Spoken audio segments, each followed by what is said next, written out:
A local artist and graphic designer turns comics into art, and he does it all for a good cause. Tonight we have a closer look at the man behind Out of the Dust Designs.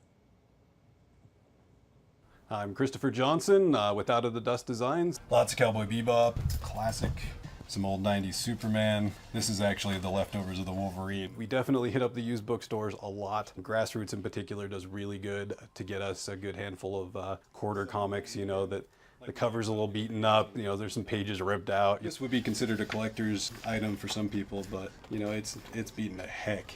So I'll try to lay things out in a way that I like. I'm gonna go ahead and then move them off. This is usually considered fan art. So fan art covers pretty much anything that is related to another intellectual property that's not official. You lay down the first one.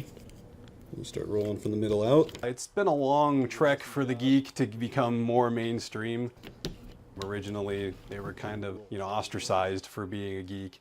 And now it's fairly cherished and celebrated, you know. I make some special, like, limited edition ones with that, because that's a really neat cover, too. People dress up to go to openings of movies, the Comic-Cons, like you said, like Wizard World. Get some nice acrylic here.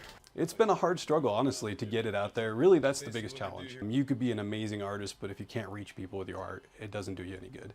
And you can kind of see some of the lines coming together. There is some forgiveness. This style in particular with working on the comics is something relatively new for me. Try not to cover his face too much. And I saw an artist that I love do something somewhat similar. And I'm like, you know, that's really cool. So don't be afraid of being a geek, you know, stand out, be yourself. Wolverine's pretty wicked, and have fun while you're at it. Pretty cool, huh? Well, thanks to our chief photographer for that report. Johnson donates 10% of his art profits to the nonprofit Awaken, which helps combat sex trafficking in our area. And his work will be on display at the Great Basin Geek Con this weekend at Reno Town Mall.